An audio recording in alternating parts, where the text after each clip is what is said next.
जय हो जितिया मैया।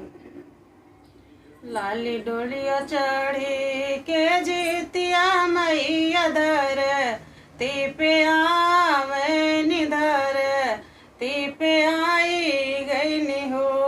अरे के कर मम्मी कहनी खर जितिया तो हम के बोलावनी हो।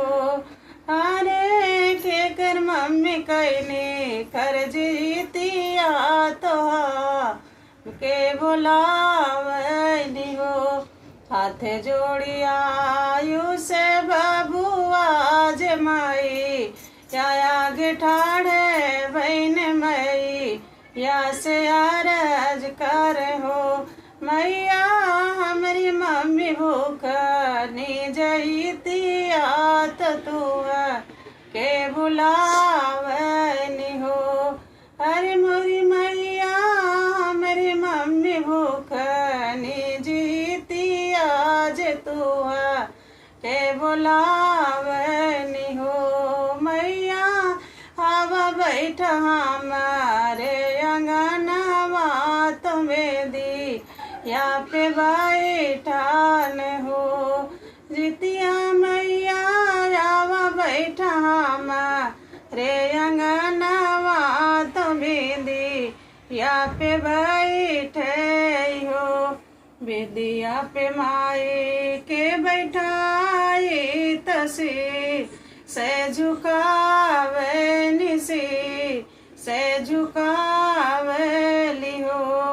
अरे देखी देखी माई कै सुरतिया तो मन हम राहुले से लहो। अरे मोरी बहनी देखी देखी माई कै सुरतिया तो मन वाम गन भैन हो।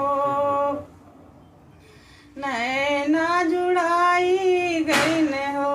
अरे मोरी बहनी देखी देखी माई कै सुरतिया तो नया ना जुड़ाई गईन मन हर साई गईन हो। जितिया माँ के चुनारी ओढ़ाई तो सेंधु रे पहनाई तो सेंधु रे पहनाई हो। अरे परिवार खातिर मांगी खुशहाल तो मैया मुस्काए लागी हो। बहनी परिवार खातिर